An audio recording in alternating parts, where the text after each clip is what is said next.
So if you've got an individual who's got a consciousness that's, everyone's here to be helpful, if that's really how they show up, and we all know a few people like that, where their disposition is sunny and they're just basically always have got a positive vibe going on, and no matter what's happening, they have the capacity to lift themselves up and just see the good. Well, that's an unusual person, first and foremost. The thing we understand here is we are individualizations of this one power. Whatever it has, we have in the miniature.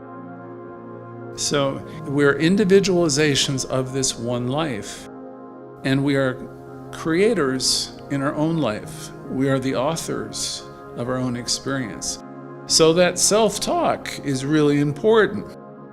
Finding a way to take a pause from that dialogue that lives inside of us is really an important thing.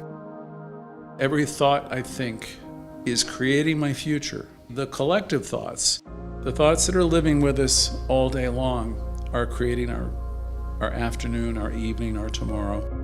They're also setting us up for our interactions with people that we're going to encounter throughout the day.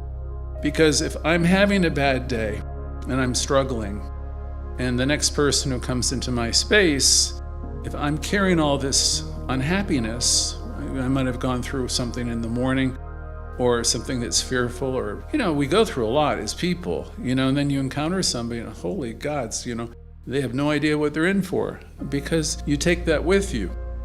So we try to get a handle on all that here, and we try to develop some awareness. First of all, that our thoughts are things. Our thoughts have power.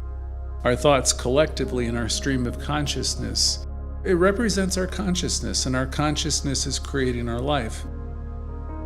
Be mindful of your thinking, because be mindful that this power is in your word, what the old timers would say, in our word. It's not just our word.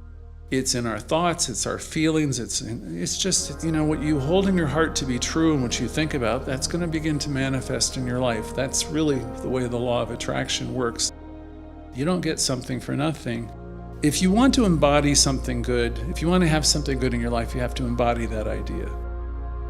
Conversely, if you have a lot of negativity going on, that's going to show up in your world too. And it doesn't have to be that way, but the way life works, it works according to what we call the law of attraction, the law of correspondence.